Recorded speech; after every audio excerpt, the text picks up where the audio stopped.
Welcome to the BiggerPockets Money Podcast, show number 27. It's time for a new American dream, one that doesn't involve working in a cubicle for 40 years, barely scraping by. Whether you're looking to get your financial house in order, invest the money you already have, or discover new paths for wealth creation, you're in the right place. This show is for anyone who has money or wants more. This is the BiggerPockets Money Podcast. How's it going, everybody? I'm Scott Trench, and I'm here with my co-host, Miss Mindy Jensen. How are you doing today, Mindy? Scott, I'm having another fantastic day. It's actually really hard to have a bad day here in Denver. Yeah, it's pretty nice. I had a great day. I had a great week last week. I went on a vacation.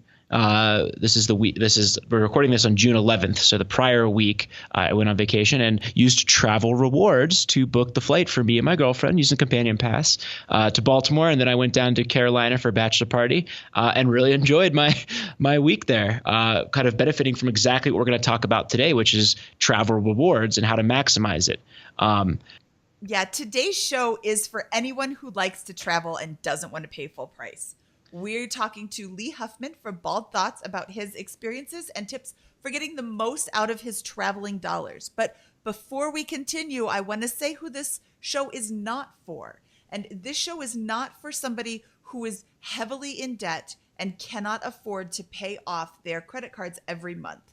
These are advanced travel hacking techniques, and it doesn't make sense to get a trip for free and then pay 25-35% interest on that trip until you can pay it off. So if you are listening to this show and you really like to travel, but you have significant credit card debt or significant debt that you just can't pay off every month, still listen. We'd love to have you, but really focus on paying off your debt before you start using these techniques to travel. Yeah, this is for someone who's already got a solid financial position, is able to pay off the credit card debt exactly as you said, and it's for someone that's comfortable. You know, maybe you have a high credit score, and you know a lot of what we talk about is opening credit cards. Lee's got 40 credit cards, right? That's more than most people will probably want to open. But you know, maybe over the course of 10 years, you might get there and find that that's worthwhile. But for most of us, you know, opening a credit card and having a hard inquiry can hurt your credit score by a point or two. And so you have to be comfortable with a relatively minor drop in that score to open a credit card and get an advantage of maybe thousands of dollars in travel rewards. And beyond opening up credit cards and getting those kind of signing bonuses and bonuses on cashback spending, we also go into advanced detail that's applicable for everyone on how to shop for things in ways that maximize your points and take advantage of certain resources online. And we'll link to everything in the show notes at biggerpockets.com/moneyshow27. Yes. And before we bring in Lee, I got an email from listener Chuck, who has a question that he'd like a few different perspectives about. What to do with a windfall. My wife inherited a sum, and we are lucky to have a few investment opportunities to put it to work. However, I'm interested in knowing how people manage extra cash to keep it accessible and still earn a reasonable rate of return. I've looked at money market accounts and CD laddering, both of which keep money somewhat accessible and produce a small rate of return. I wonder what other options are out there and or advice on how to make these ones work best. So this is actually a question that I get every once in a while in the BiggerPockets forums. I'm saving up for my next investment property or my first investment property. Where do I put the money so that it grows the most while having the least amount of risk? So if you've got some advice on this, please email me at mindy@biggerpockets.com or scott at biggerpockets.com. Or if you have experience with this and can speak intelligently on this for an entire show, send us an email, and you know we'll talk about getting you on the show and talking about the different ideas to invest your money while you're waiting to invest your money. Yeah, I'm fascinated by this issue, and this is such an interesting psychological and financial problem because this is an amount of money that people come into for a lot of reasons.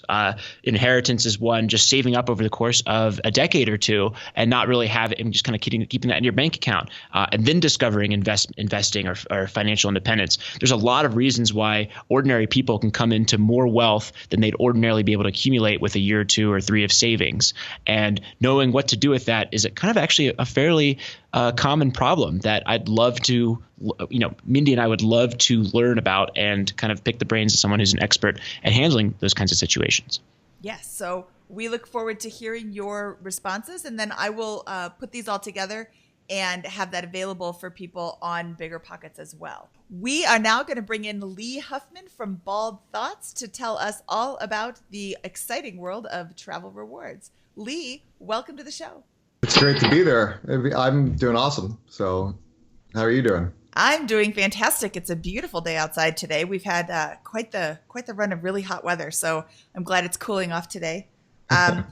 So Lee, you are here today to tell us about travel hacking. Is that the right term, travel hacking, or is it credit card hacking, credit card churning? What is the right term that we're going to talk about today? All those terms work. It's really about trying to win at the game of travel, using the rules to your advantage, taking advantage of promotions, taking advantage of ways to earn miles and points, and then redeeming those miles and points so that way you can save money on the travel that you're going to be doing. Yeah, this is a area of wealth building that Scott here did not really consider as a real path to kind of actually produce significant financial results, to my great detriment, I think, over the last couple of years. And I recently only discovered this maybe about 6 to 8 months ago. And I've actually employed some of the tactics that we're going to talk about today, and I guess go over some of the concerns that a lot of people like me might have about kind of entering into this travel hacking game. Is that right? Yeah, that sounds right. Essentially, the way I look at it is it's like a virtuous cycle. Essentially, if you take care of your credit and your personal finances, then you can qualify for the best credit cards. Then you can use those miles and points from those credit cards to reduce the cost of your travel, which then gives you more money to pay down your debt, to invest for your future, or even have more or better vacations. Awesome. Yeah, I'm definitely looking forward to learning more about this because I have jumped down the rabbit hole and I'm halfway through and I've just started, got my companion pass. But before we get to travel hacking, can you quickly introduce your background and maybe kind of give us a brief overview of your wealth building journey? Sure. So I've actually just recently quit my job. So that's obviously not the right path towards wealth building. But I've been in banking for approximately 20 years. On the sales side of banking, and the last 13 years on the corporate side, doing basically doing corporate finance, budgeting, forecasting, strategic planning, things like that. Prior to that, I did financial planning and then also bankruptcy consulting. So all those things. It hasn't been like a straight linear path like some people have in their career, but it's allowed me to kind of think outside the box and learn alternative ways of looking at opportunities to find the best ways to increase your wealth. Awesome. And so were you able to, what was your kind of approach toward pursuing financial independence while you were working this career? Was it, index funds, real estate, or how were you saving towards that goal? So a little bit of both. I've always been a big saver as far as contributing to the 401k, things like that. When I had my first real corporate job, basically I didn't really need a lot to live on. So what I did is I tried to control my expenses by whenever I got a bonus, any sort of raise, things like that. I would always put that money into my 401k, increasing the contributions. Funny thing is I was working at a bank inside one of the branches, and we would get paid our bonuses for our sales every other pay period. And so what I would do is on the pay periods where I wasn't getting a bonus, I would put 6% in. And on pay periods where I got my bonus check for my sales, I would max out my contribution. So HR probably hated me because I was changing my payroll contributions for my 401k every pay period. But that's the way to kind of control your expenses and make sure that you don't inflate your lifestyle. And next thing you know, everything you're making is going out towards everybody else instead of keeping it for yourself. No, I can relate exactly because for many years here at BiggerPockets, I was a salesman for our ads for advertising, and so one paycheck would be a small one, and the other one would have all my commissions in it, and that's what I would put all of that towards the savings and try to live well below even the base salary portion. But it's a really good tactic. And then some of it also has just been lucky on timing. As I was increasing at my current, not current anymore, my old job, I was starting to make a lot more money. My parents, they were getting older. And so what I did is I actually bought their house. And then that way I had the tax write-offs from the interest on the mortgage. and they got rid of a major bill for them. And then my dad's health started going down. So in April of 2006, I sold that house, and we sold it for about $750,000. And so I bought them a house in North Carolina. And while we're out there looking for houses for them to live in, I found a house that was, I think it was about $115,000. They'd already had a tenant built into it. I'm like, well, I have a little bit extra money after buying their house, so maybe I'll buy that house also and start getting some of that rental income. And that was really my first foray into real estate investing. Wow. So how many houses do you own now, rental properties? I own 3 myself, and I have 5 with a partner. Okay. And So where are these basically, located? They're all in North Carolina. So it was the 2 that I bought in April of 2006. And then it took a little while, obviously the economy took a dumper, and things were going crazy. And then I bought my 3rd in, I want to say it was March of 2013, somewhere in that time frame. And then I started talking to realtors that were more savvy on real estate investing. And I started talking to some different mortgage brokers, trying to figure out some of the different rules and some of the different programs that are available. And then from there, I basically brought on a partner. And then over the next couple of years, we ended up buying 5 more together. Are these single family homes or these multiple multifamilies? All single family residences. Okay. And we use a program called delayed financing. So essentially what it does is you pay for everything up front in cash, including the repairs. And then at the end of it, we've done all the rehab. Now you have a tenant in place, and then you can refinance it. If you do all that within 6 months, you can basically use the 70% of the ARV or whatever you put onto the HUD-1 to be able to get your maximum mortgage value. Awesome. It sounds very similar to the BRRRR strategy that's talked about a lot in BiggerPockets. Yeah, it's like a different flavor of the BRRRR strategy. Awesome. Okay. So you've mentioned a couple of times that you have recently quit your job. Let's talk about how recently this is. This is, yesterday? Like literally Friday, June 8th was my last day at work. We are recording this podcast on June 11th, the Monday after. So congrats. This is my first full day of freedom, if you want to consider it that way. So wow. And you got up early to talk to us. Thank you. Yeah. Oh, yeah. No, I wake up between 4 and 5 a.m. So. Oh, my goodness. Yeah. That is, I do not join you there. Well, I have a 3 and 7-year-old. It's the only way I can be productive. I got to wake up before they wake up, get a little work in, do a lot of things, and then take them to school and come back and then be productive the rest of the day until I got to pick them up from school at the end of the day. Does your wife work? She does. She's a HR manager for a manufacturing plant. Okay. And does she have any plans to quit at this time? Hopefully not. Okay. We do have a mortgage, and we do have bills to pay. But she hopefully I can start making a bunch of money doing everything I'm doing, and then get her to retire earlier as well. Nice. So, but I joke with her that she's 6 years younger than me, and I started working a lot sooner in my life than she did. So she has a good 10, 15 years after I retired before she can retire. Okay. Well, my husband is retired and I continue to work, but that's because I love my job so much. There you go. Well, let's transition here to talking a little bit about the travel reward stuff. So what I think you're the expert in is you're really good at telling other people how to kind of maximize their use of travel rewards while they're working, right? Mm-hmm. So during those working years. So can you kind of give us an intro into that, and into how you got started in that, and maybe talk about some of the benefits you've derived from it? Sure. So for the longest time, I had the Southwest card and the Amex SPG card, and I thought I was, doing everything right. And then all of a sudden, my wife wanted to go to Paris. And I'm like, well, Southwest really doesn't fly to Paris. So how about we go to Chicago instead? And she was fine for that for the next couple of weeks. But after that, she's like, well, I still really want to go back to Paris. I'm like, all right, let me figure it out. And so based on that, that's when I really started kind of, if you think of like the Matrix, the red pill or the blue pill. So I took I forget which color it is, but I took the pill, which basically brought me down the rabbit hole. and really started learning more of the advanced strategies of airline miles and hotel points to reduce our travel costs. And so from there, what I thought we were going to be able to do is be able to get some economy tickets for my wife and me and our son, who was about 2 at the time. And I ended up earning so many miles and points that I actually brought my mother-in-law as well. And we flew there in economy, did a stopover in New York.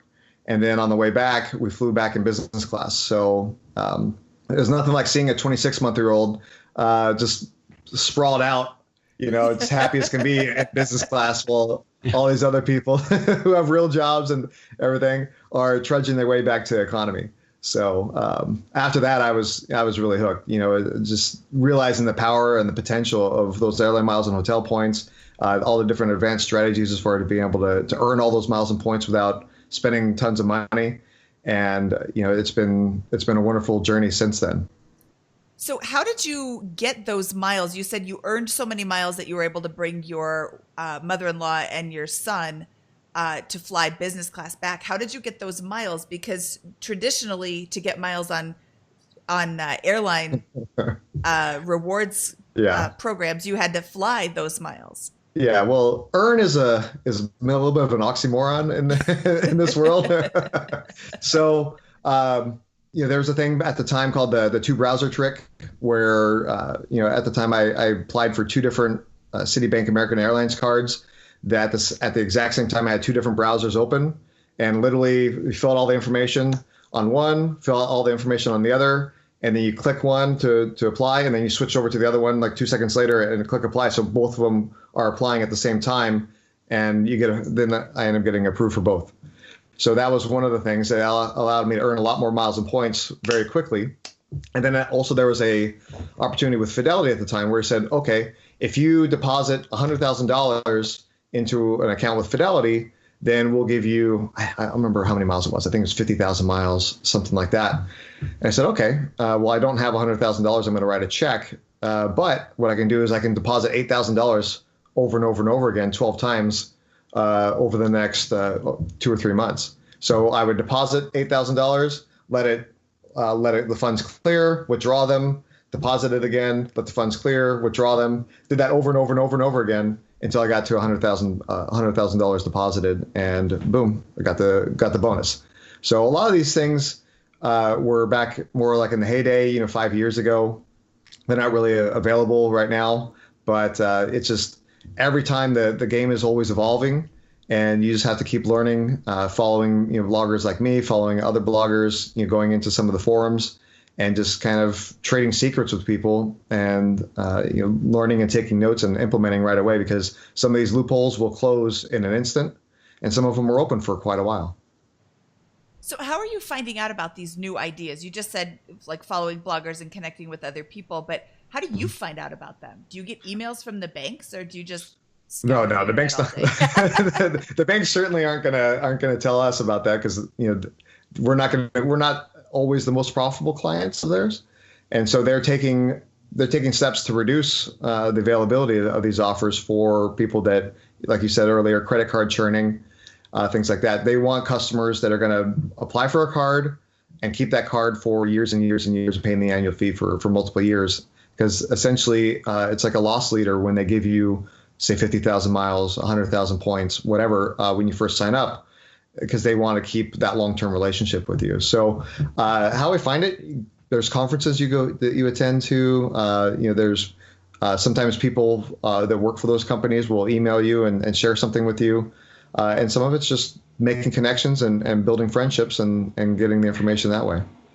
So you have there's all these different programs, and basically what you're saying is when you get to this advanced point, you have to kind of continuously keep up with what's going on, read a lot, keep self-educate to make sure that you're finding the next best deal that will get you miles that are related to your travel goals, right? Exactly. But the thing is, the people who are listening to the podcast, they're years away from having to worry about that type of stuff. It's really like, I kind of call myself like the person that's more like a middle class blogger, where it's not trying to get these guys that are advanced, that already have like all the different offers out there and have had 50 different credit cards and used up all the different offers. I'm more focused on saying, okay, you're a family of 4. You want to go to Hawaii this year, but you really don't want to spend $5,000 on airfare and hotel for you and your family to fly for that vacation. So that's really what I kind of focus on, educating people on taking the spend that you're already doing and maximizing that from the maximum value. And that way you can get the biggest return on your dollar. Yeah, I think that's definitely like something I'm interested in learning about, because I've only had a couple of these cards, and I want to know what still as kind of a newer person I can do to kind of get the most out of my travel plans with this kind of stuff.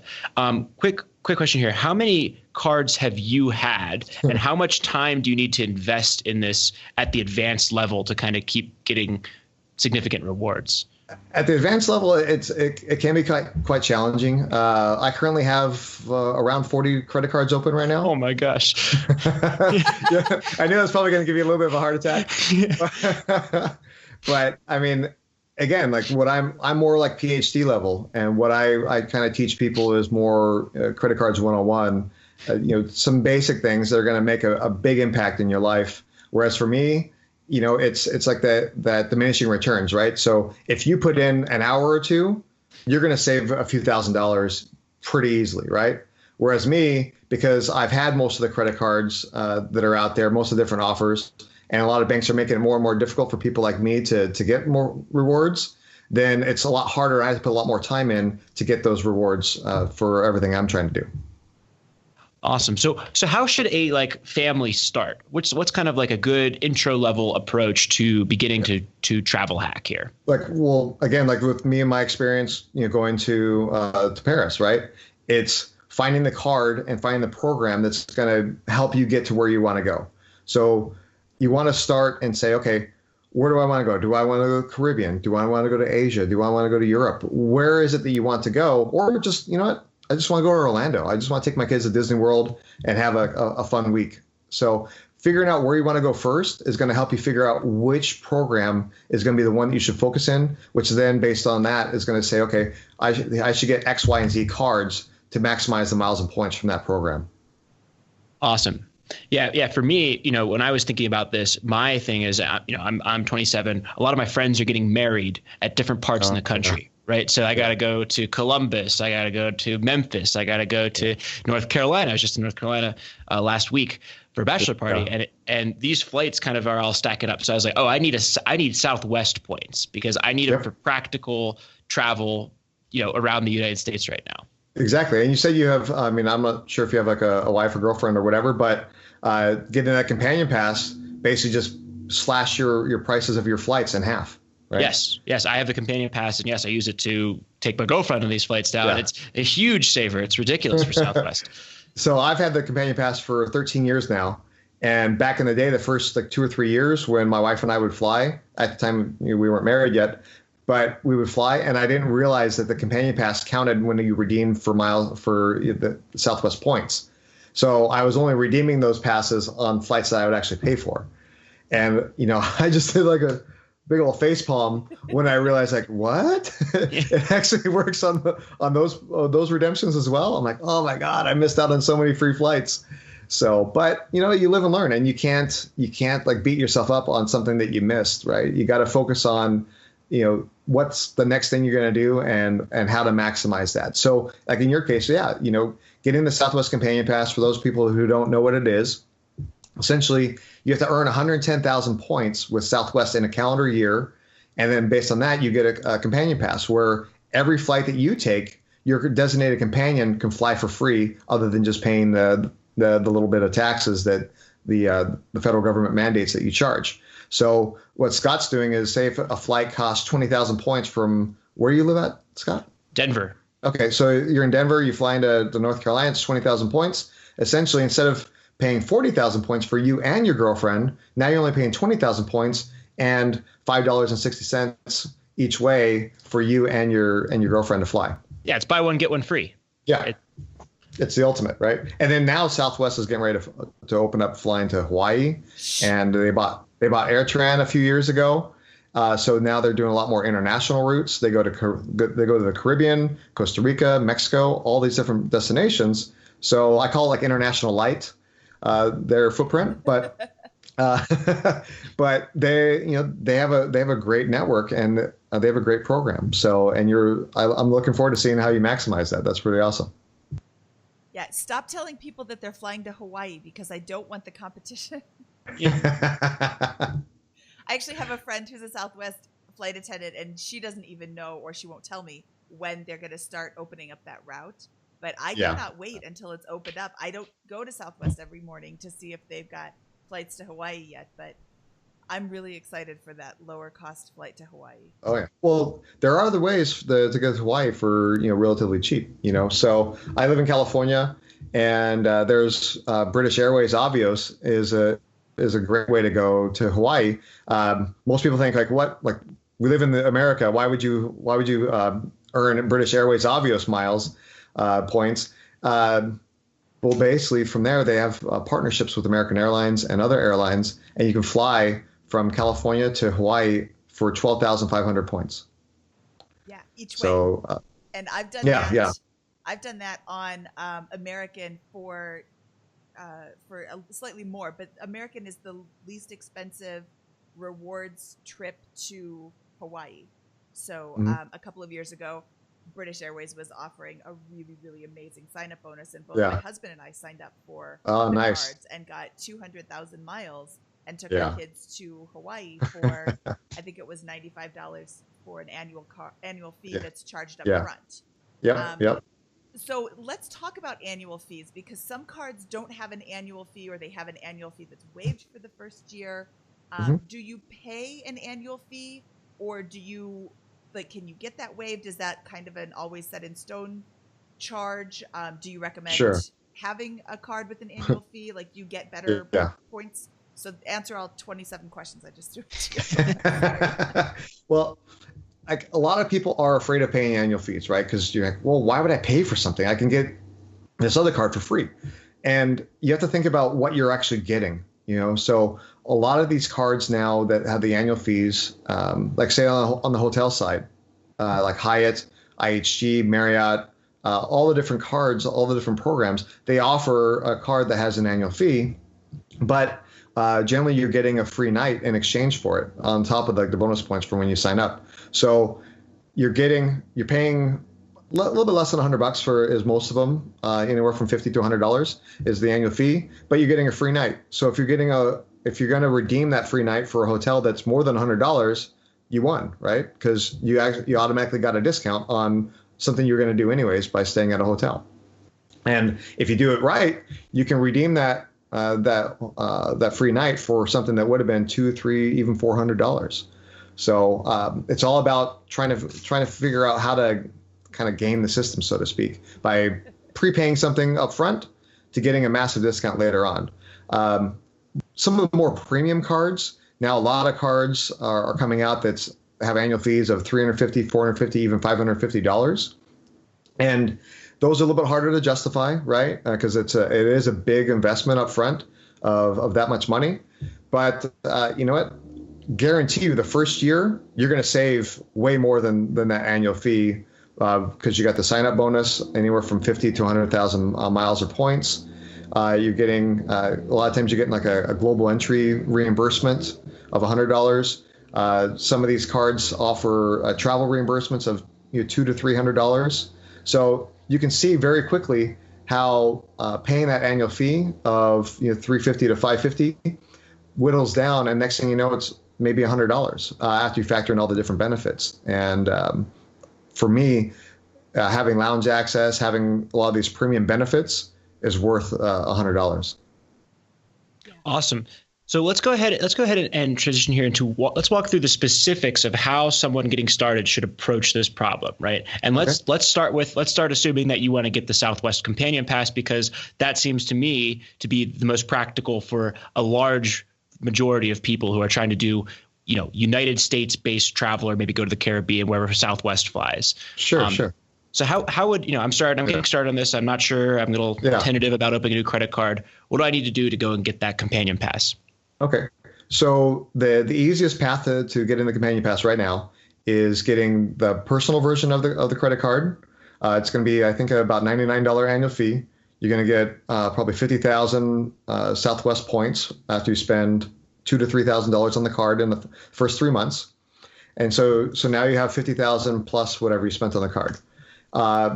Most people, especially people listening to the BiggerPockets podcast, have a little bit of a side business, whether it be a rental property, whether it be blogging, selling on Etsy, whatever it is that you're doing, you have a business. It may not necessarily feel like a business, but it is a business, and it can qualify for a business credit card.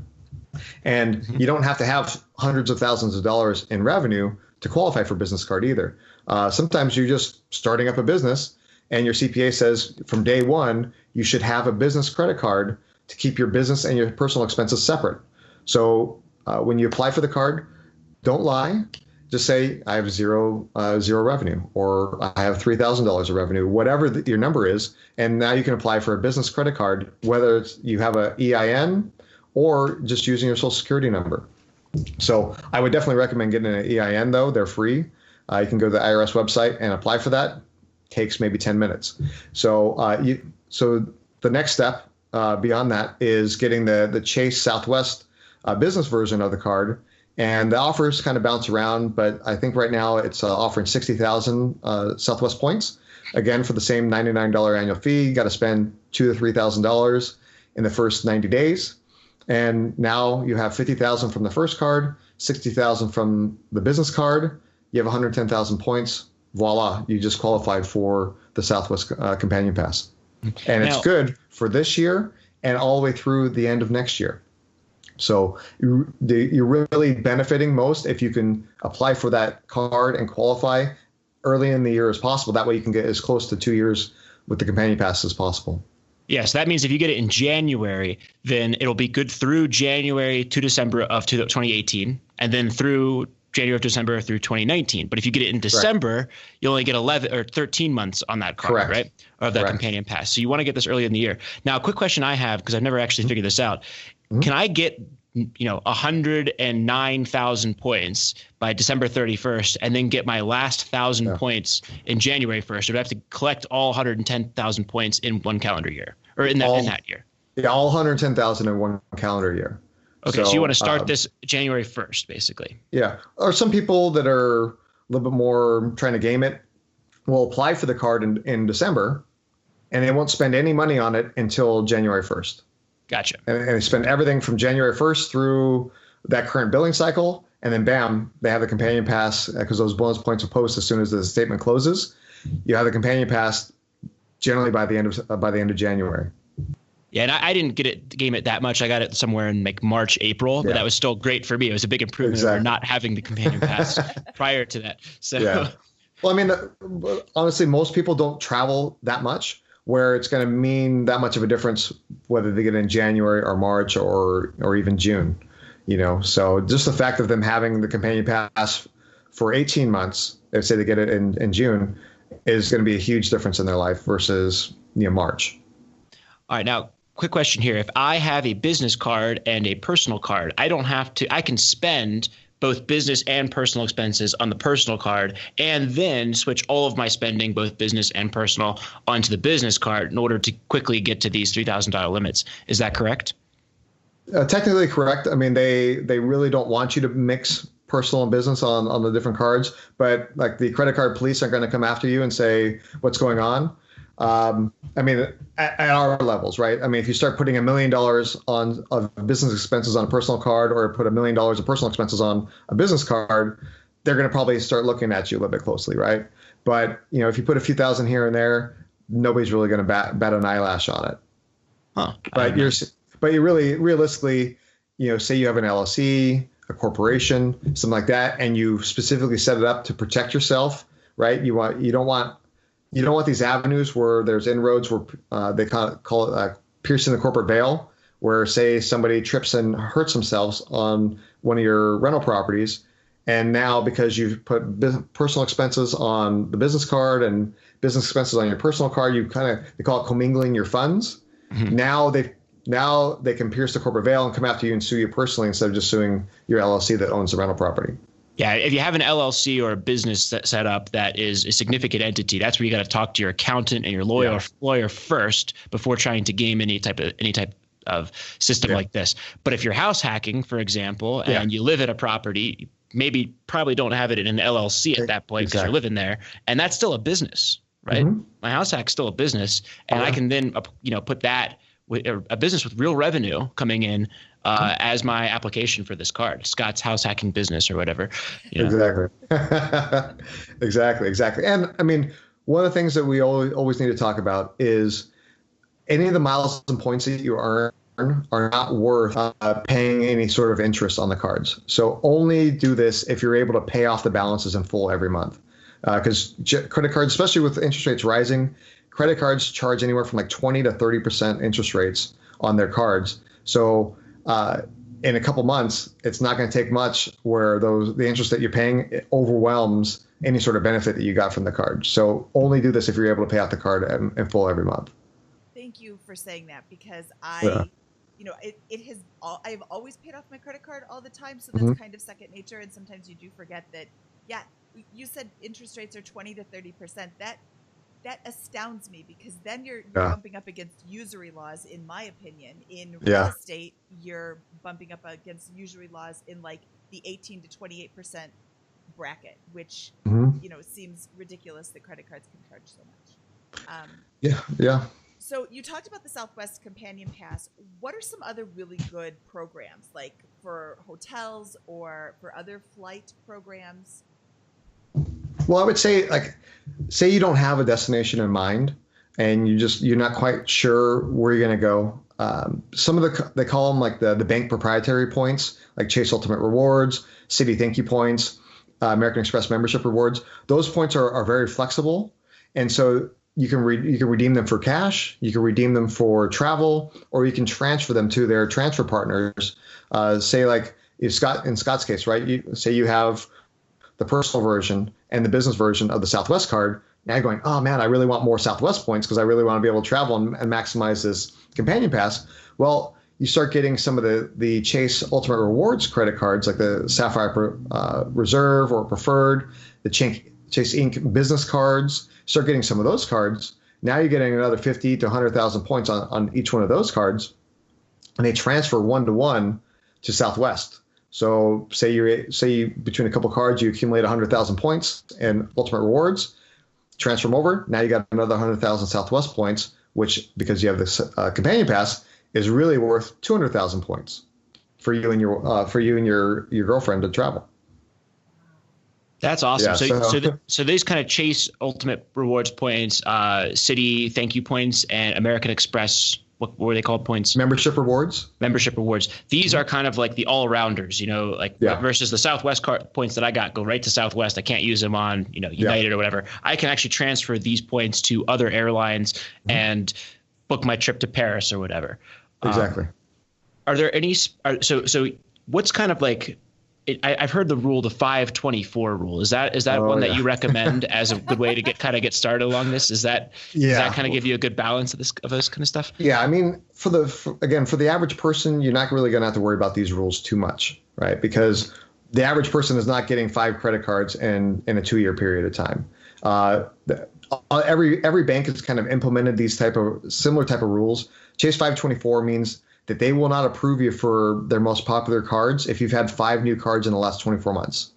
American Express has a 1 bonus per lifetime rule, where each different card, you can only get that bonus once. Say like the SPG card, you have it, you cancel it, 5 years later you apply for it again, you're not going to get the bonus on it. So each different card, you can only get the bonus once. Bank of America recently implemented a rule where you can only get 2 new cards within 60 days, 3 within like 6 months or a year, and then 4 within like 2 years, something like that. Citibank, you can only get the bonus once per family every 24 months from the date of when you open or close one of their cards. So they offer multiple American Airlines cards, right, on the personal and the business side. So if you get one of the American Airlines cards today, and then 2 years from now you go and close it, well, you got to wait another 2 years before you can get another American Airlines card. So realistically, what people do is you apply for the card today, you wait till almost 2 years from now, you apply for the second card of whatever flavor that they have, and then you cancel that first card. So that way your 2-year rule kind of is based on when you got that bonus versus when you closed. So there's all these different rules, and again, most people don't have to worry about it because they're only going to get 1 or 2 new cards a year. That's kind of what I recommend people do is get like an airline card or a hotel, like an airline card, a hotel card, or like you said, like one of these kind of utility player type cards where they're flexible and they can do cashback, they can do pay for travel, or they can transfer the points. Get 1 or 2 of those a year. See how it works for you, and then based on that, decide whether or not you want to go deeper into all the different world of travel cards, or just kind of stay with that with those cards that you picked out. Do you have a favorite hotel program? It sounds like the Southwest program is your favorite. It is airline program. Well, unfortunately, there's been a lot of movement recently in all the different hotel programs. Marriott and SPG announced that August 1st they're merging their 2 programs, even though Marriott acquired SPG a couple of years ago, and they've been running simultaneously. They've allowed to transfer their points. So there's big changes there. Hyatt recently changed their program about a year and a half ago, where they went from their Hyatt to World of Hyatt, and they kind of messed things up. And then my favorite was Kimpton. I still really enjoy all their hotels, but now that they've integrated into IHG, like a Holiday Inn, if you think of it that way, a lot of the benefits, a lot of the perks, aren't as lucrative as they used to be. So it's harder to say which one is a favorite nowadays. You're kind of still waiting for a lot of the details to flush out and figure out where the kind of like the loopholes are that are really going to maximize value for you. So honestly, I have cards with all those different programs, mainly because every card gives an annual free night. So I have a free night from IHG, I have a free night from Marriott, a free night from Hyatt. So all those cards makes sense for me to pay a little bit less than $100 a year for the card to get that annual free night, where I'm going to spend it on a room normally would be $150 to $300. So I have a question. When you have all these cards, I've got a couple of these. I got 3 cards that I've opened up in the past year. The Chase personal card for 50,000, the Chase business card for 60,000 Southwest points. That was to get my companion pass. There you go. And then I have the Chase Sapphire preferred card to get Chase Ultimate Rewards points. Yep. And I'm going to probably look into opening up another one. But let's say that I've got the bonus on the Southwest personal card, right? I don't use that one anymore because I put all my personal expenses on the Chase Sapphire preferred card for personal, and I put all my business expenses on the Chase Southwest business card. Hope everyone can follow this so far. What do I do with the personal card? Can I cancel that now? Will I lose those points, or I don't want to pay that next fee, but I don't want to lose the bonus points I've accumulated. Okay, so 2 things. One, about 1 to 2 months before an annual fee is going to hit, call the card company up and say, I really like this card, but I'm unsure if I'm getting the right value from the card to know whether or not I want to keep it. Is there anything you could do for me? So essentially, like, you're in a roundabout way, you're threatening to close the card. And depending upon what type of volume you put on the card and your credit score and your value of relationship to the bank, they'll oftentimes provide you an offer where they'll waive the annual fee. They'll say, if you spend X number of dollars on the card, we'll give you some extra bonus points. There's all these different types of offers that what they'll do. They call that a retention bonus. And so based on that, you decide whether or not it's lucrative enough for you to keep the card. So that's a really good tip. I've never heard of that before. So now I can get not only the signing bonus, but also when I'm about to cancel, I can say, okay, great. I haven't spent any money. I got the bonus, basically nothing more. I'm not going to spend any more for the rest of the year on this card. And then I call them up, and then okay, great. I'll put another $3,000 on it to get another 10, 15, hopefully 1,000 bonus points. That's a great tip. That's an excellent tip. So, ultimately you may decide to close it anyways. I know people that they'll do that retention bonus. They'll do that 2 or 3 months before the annual fee hits. They'll get whatever bonus that they offered them, and then they'll close the card anyways. So to me, that's kind of like a jerk move. You want to act in good faith with the banks, because ultimately you want a good relationship with them because they're going to come out with new cards. You want to make sure you get approved.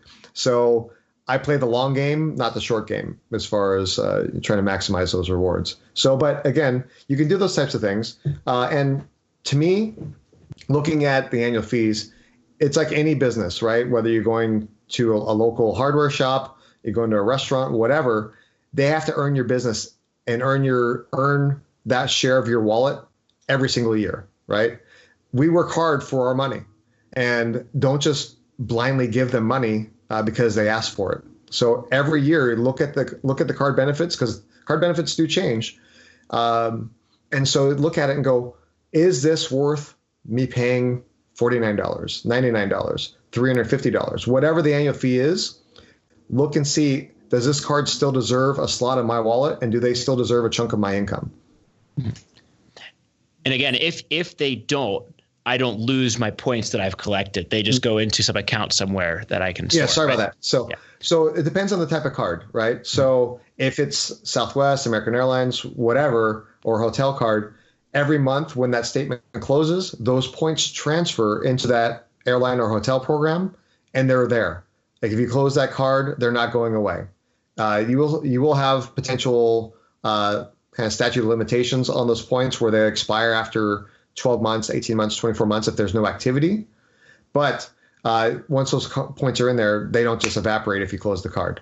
So, but if you have Citi Thank You points, Chase Ultimate Rewards, American Express membership rewards, potentially those points could go away if you don't use them within generally 30, 60 days after you close the card. So if you're going to close the card, do a redemption, use those points for cash back, redeem them for travel, or transfer them to one of their partners before you close the card.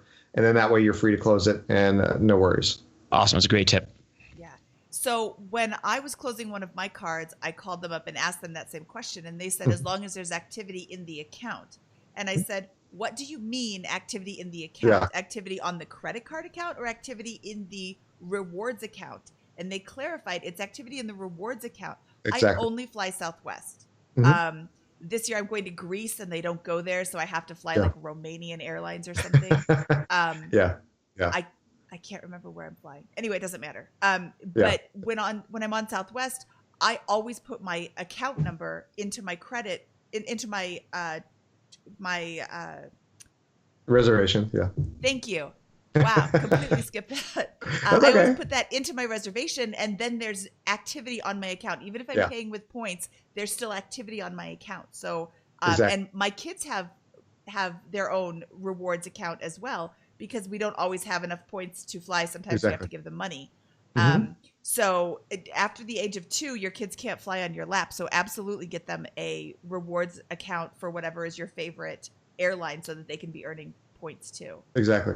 Well, and then there's other ways to earn miles and points also that aren't related to buying an airfare or paying for a hotel room. So obviously everybody does online shopping, right? Like most of us don't go to the store too often anymore. So instead of going directly to staples.com, bedbathandbeyond.com, you're going to a lot of weddings. So you're going to be going to Bed Bath & Beyond pretty much every weekend, buying a wedding gift. Don't go into the store. Don't go directly to their website. Go through a shopping portal that's associated with one of these airlines or hotels. And based on that, you're going to earn points that are going to be able to kind of keep activity going on into your account.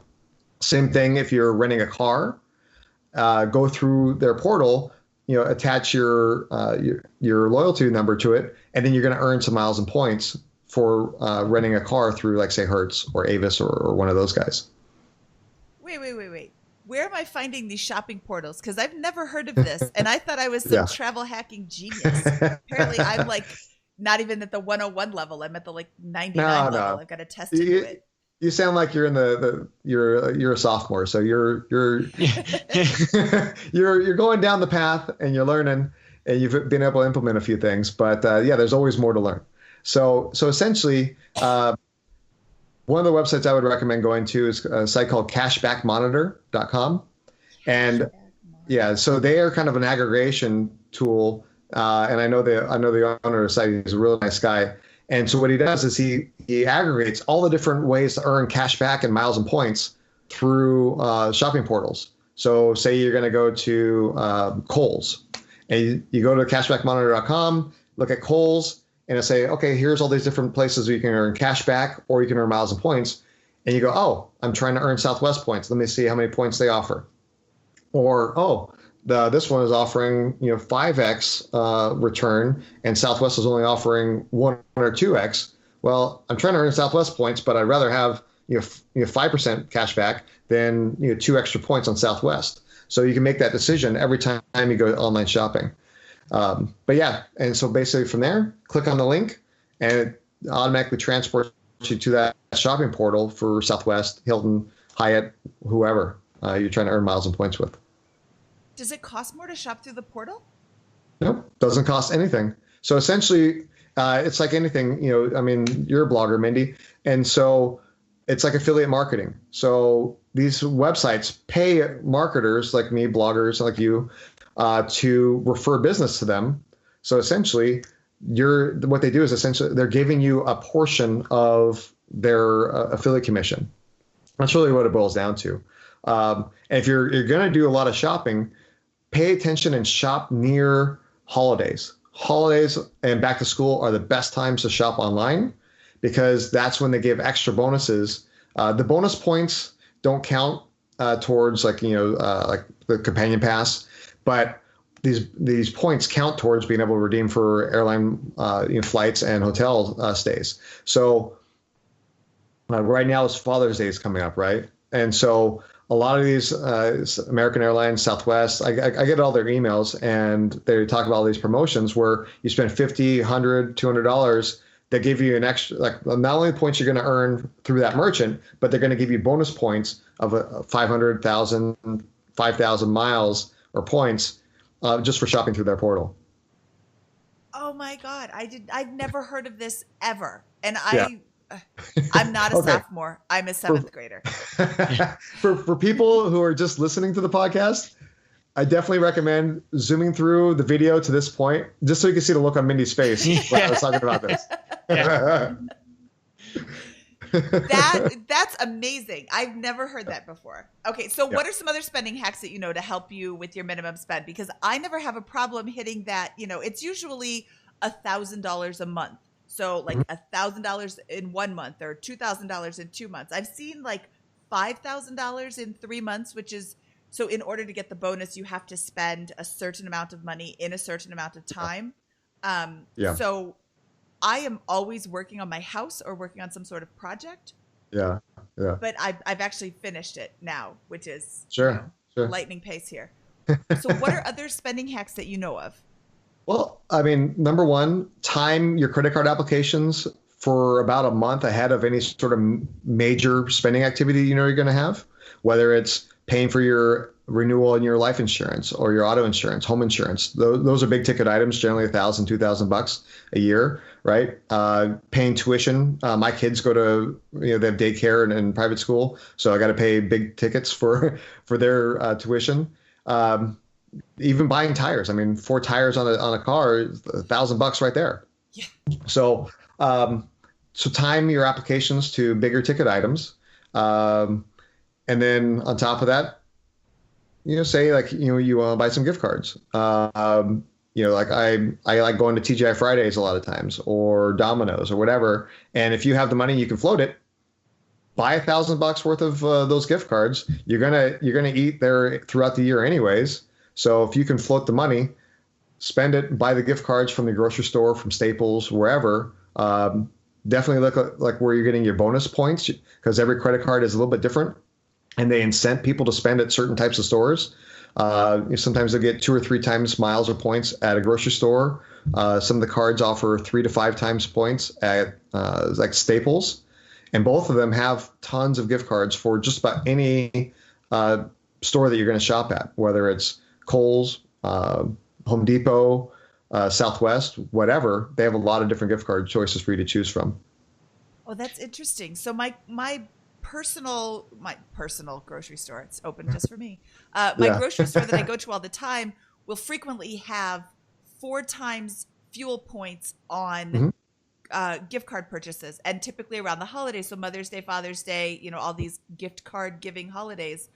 So today I went and got gas, and I saved $1 a gallon on gas because I had all these fuel points that I had actually forgotten about until I went to the grocery store yesterday. So that's another thing you can do. That's another tip, is to, look at the store's reward points, because sometimes Staples has really great rewards points, or, cashback or something. I don't shop at Staples very frequently because I don't do anything on paper anymore.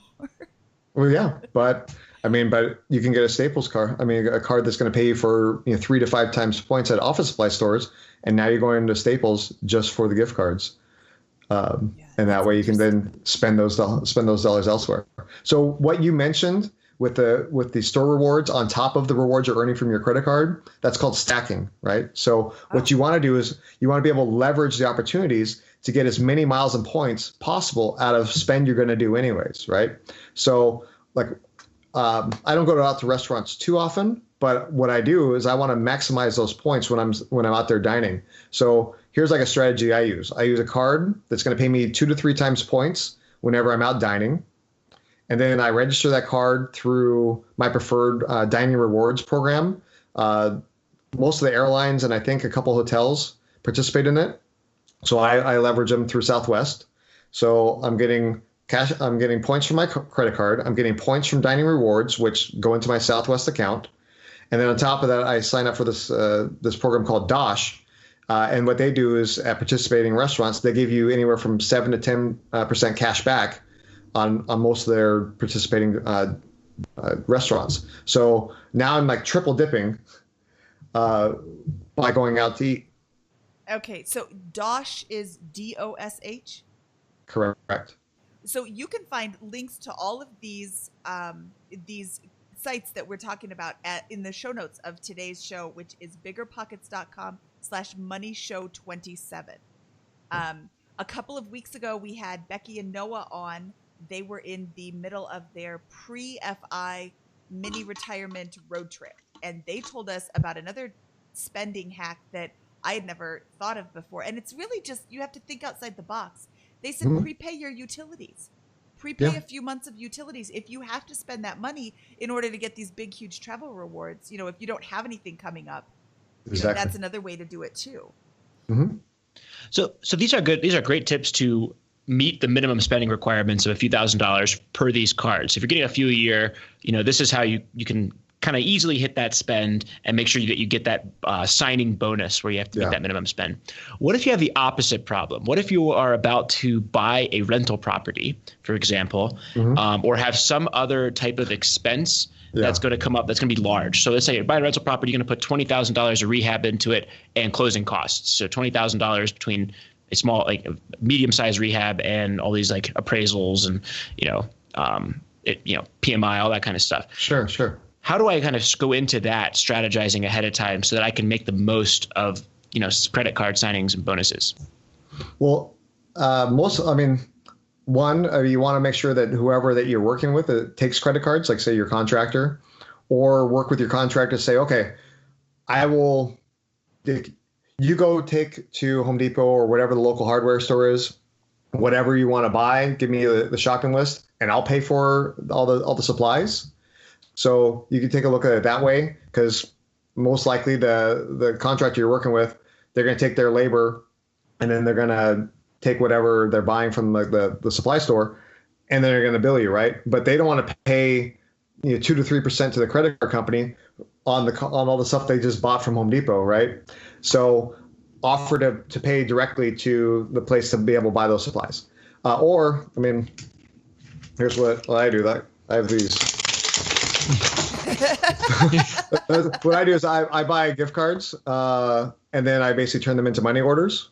There's a little bit of a cost to that, but take those cards and turn them into money orders and then pay your contractor with the money order. So it's a way to meet those minimum spends and at a very cost efficient manner, and it's not a problem. So I'm probably not going to really go into all the different ways of converting them into money orders, but if you search online, you'll find a lot of bloggers talk about that. I generally don't talk about it too much. Yeah, I try to either buy all the materials myself or And this is because if I trust the contractor, I'll buy a $1,000 gift card or several $500 gift cards to Home Depot, and then ask for itemized receipts from that. And that spend just goes right onto my credit card, and I'm able to kind of collect the bonuses and points from that, and help me meet some spend. Exactly. And like we talked about, don't go to Home Depot to buy that gift card. Go to the grocery store, go to Staples, and get those multiple points on those gift cards. I'm a sophomore still too, so I'm still learning. That's a great tip. Yeah, that's awesome. Okay, I want to make sure I covered all the big questions that I had for you. Sure. Where are some of the where have you traveled? Where are some of the favorite places that you've traveled to? One of the last ones I went recently with my wife, I took her to Italy. We flew business class first class domestically to get to our launching point to go international. We went to Rome, stayed at the Waldorf Astoria in Rome for a couple days, took a train up to Milan, stayed at the Park Hyatt Milan, and took a train to the Italian coast, the Cinque Terre, like all the picturesque houses on the side of the hill overlooking the sea, and then came back to Rome for a couple more days, and then flew back in business class again.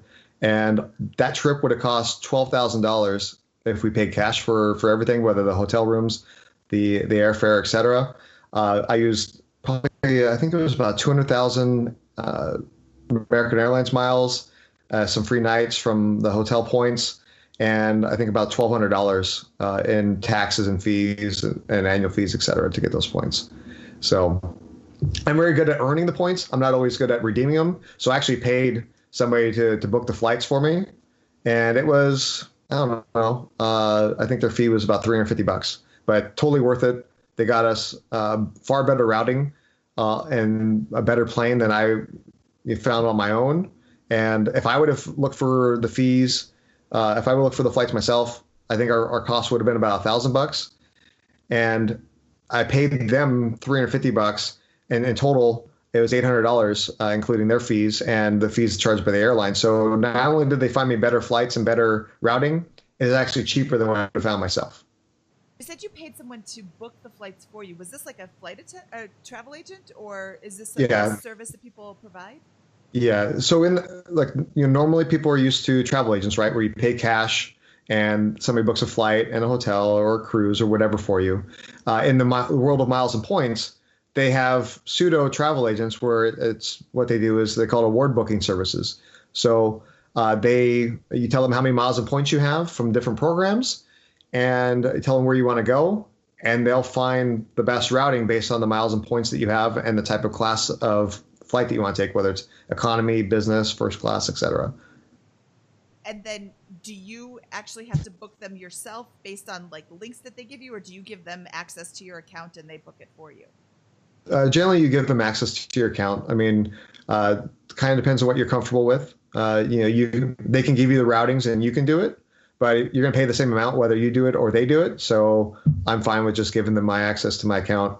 I actually change my password right before I give them access to something that's totally random. And then once they're done, then I change it back to the normal password that I may use. Okay. Oh, that's a good tip.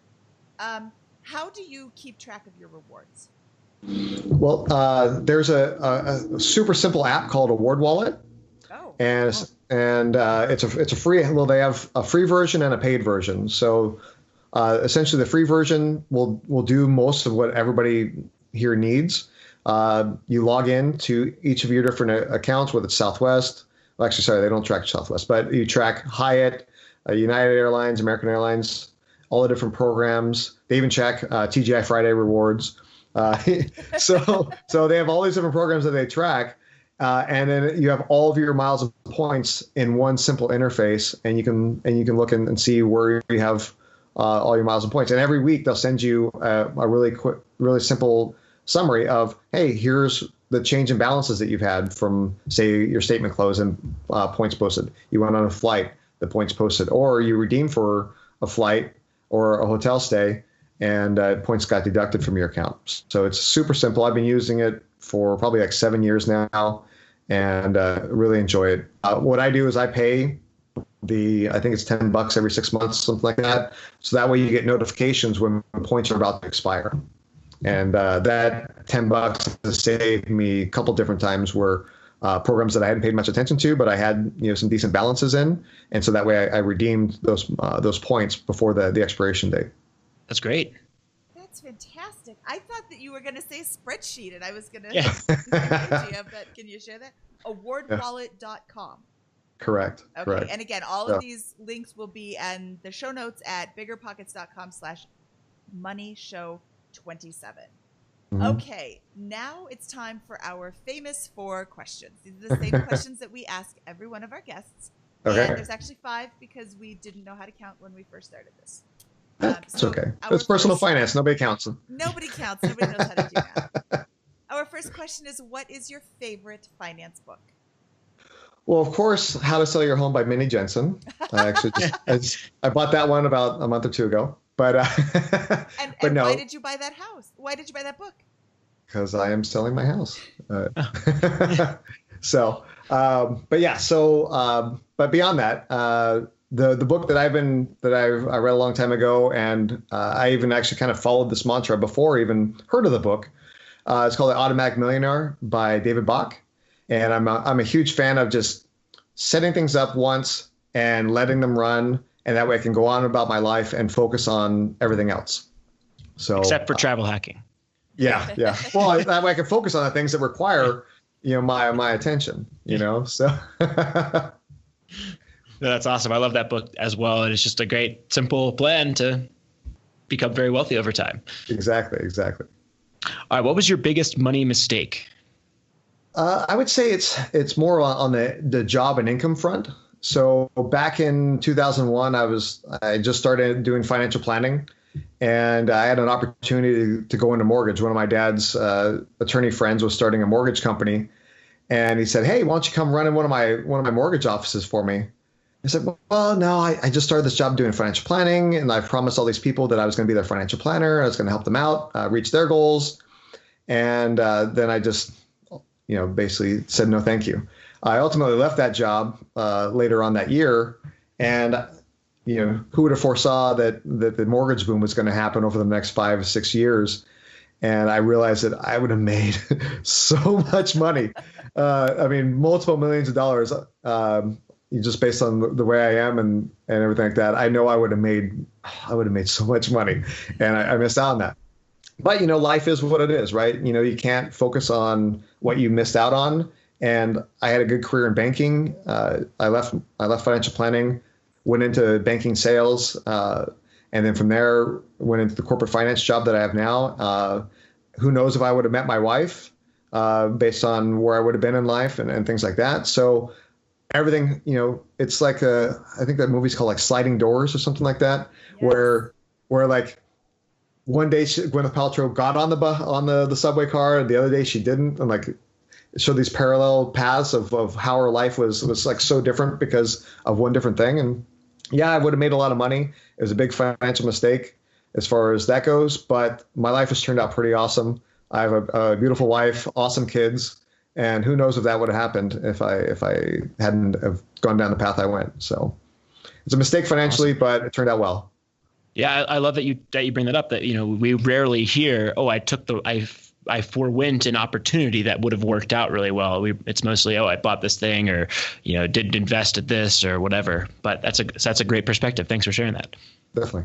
Yeah. I would like to correct you. You said, "And now I have the job that I have." You have the job that you had. You are now retired. I know. I'm still getting used to the fact that I don't have to go there anymore. So Lee and I are friends on Facebook, and I saw he posted his picture. "Okay, I'm out of here. Bye." I'm like, peace. See ya. See ya. Okay, so now that you're at the end of your journey, or the end of your employment journey, what is the best piece of advice for people who are just starting out? I would say that the number one thing is to automate your finances. Yeah, like automating your savings, whether it's setting aside money towards a goal that you have, automating it towards investing in your 401k and whatever retirement plans that are available, direct depositing your paycheck. That way it doesn't get lost. You get the money in there. You're not running down to the bank, wasting your time. And then also automating your bills. So that way you're not getting late fees. You're reducing interest charges. things like that. And then again, by automating things, you're able to focus on the things that are higher value in your life versus things that are just more repetitive tasks. That's awesome. That's a great tip. All right, that's the final, the second last and hardest question of the famous four. What is your favorite joke to tell at parties?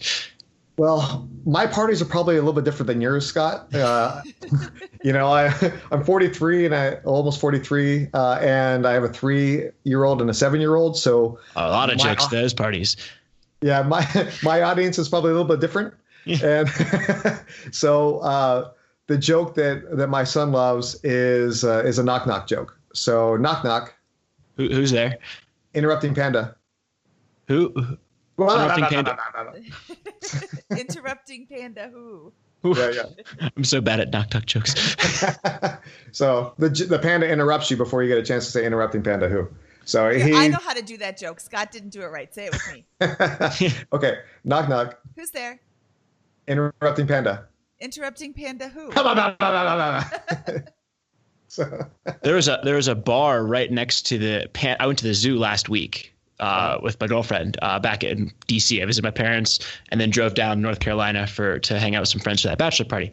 Anyways, at the zoo we see the panda den, and next to the panda den there's a bar, and a panda walks into the bar, and we're all sitting there like, what's going on? And he takes out a gun, shoots somebody, and then walks out of the bar. And we're all just completely stunned at the panda's behavior. And we're like, what are you doing? Like, why are you doing this? The panda, turns around, looks at us and points to the sign. And the sign says, pandas, eats, shoots, and leaves. Yeah. Sorry, I had to go with my panda joke. That's a good joke for, again, your audience. Probably not want to talk about pandas shooting people with 3-year-olds and 7-year-olds. Yeah, sorry. That's a for work joke. Okay, I'm going through all of the jokes. People will send us jokes. Okay. Because not everybody had a joke when we first started asking these questions. So sure. A man walked into a bar with a piece of asphalt under his arm and said, "I'll have a beer and one for the road." Scott laughed at that. I like that joke. I'm sure you do. That was from Steven. Thank you, Steven, for submitting that amazing joke. There you go. I am never a fan of these jokes because they're terrible. Okay, so Lee, where can people find out more about you? I'm available at baldthoughts.com and Bald Thoughts on all the different social media channels, Twitter, Facebook, Instagram, etc. Okay. We will, again, link to those in the show notes at biggerpockets.com/moneyshow27. Lee, thank you so much for taking time out of your, well, I guess it's not that busy anymore now that you're all unemployed. Yeah. Thanks for getting up early today on your first day of not working to Exactly. talk to us about this. I learned a ton. I think now I'm in 5th grade and will hopefully be entering middle school at some point. Middle school. There you go. Of, travel hacking. This was great. Awardwallet.com. I know I've got a ton of awards programs. I'll be typing them in. Your points expired yesterday. Yeah. So, the number one thing is, like, we work very hard to earn all these miles and points. You don't like it's like heartbreaking when they expire, right? And don't do all this effort and then not use them. Like your miles and points are not like a 401k. They do not increase in value over time. Use them as soon as you earn them, or like shortly after you earn them. They call it, like in our world, they call it earn and burn. Earn them and then use them, or earn them with a redemption in mind. So that way they don't expire and they don't become, because every year airline miles and hotel programs, they look at ways to reduce the value of those points. So use them. That's probably the kind of the ending word as far as miles and points goes. That's an excellent tip. All right. Well, we are going to get out of here. Thanks again, Lee. We'll talk to you soon. All right. Thank you. Bye-bye. Bye. Thanks so much. All right. That was Lee Huffman from baldthoughts.com. Wow. Wow. Wow. Mind blown. Like the whole time we were listening to him talk, I had these questions and I was assuming he would answer in a different way, especially how do you keep track of your rewards? I thought he was going to say, oh, I've got this spreadsheet and whatever. And, because I think it's important that you need to keep track of them. And I had no idea there was a thing that exists, awardwallet.com, that actually keeps track of them for you. That's really awesome. Yeah, I mean, that was just incredible wealth of information from someone who's an expert. And I had no idea about any of this stuff. I felt the same way I felt about, when Travis Hornsby talked about student loan debt, and those kinds of programs back in episode, I think that was episode 22. Yes. And then in episode 3, when Aaron Chase talked about cutting your grocery bill, I mean, I felt the same way. It's just, these are things that I'd never considered. Huge hacks that can give you 10, 15%, maybe more return on spending you're going to do anyways. Just fantastic. That's the important part. This is spending you're going to do anyways. When I get a new credit card, when I open up a card, I put it in my wallet. And then that is the only card that I use everywhere I shop. Groceries, gas, paying bills. I can put my utilities on it. Anytime I'm spending money, I'm putting it on that card. And when you have 2 kids and a household, spending adds up really quickly. But Lee even shared some tips when you can't quite make the spend. There's still ways around that so you're not losing out on these rewards. And this was just from start to finish, fantastic show. And I'm so happy he came on the show. Yeah. And one of the things that I think impacts the financial independence community a little bit is we're averse to spending. If you're listening to the BiggerPockets Money Show, you're trying to build wealth, and spending unnecessarily hurts a little bit, right? And, what I found travel rewards has done for me to a certain extent is now I'm not spending money on my travel. This is mostly points.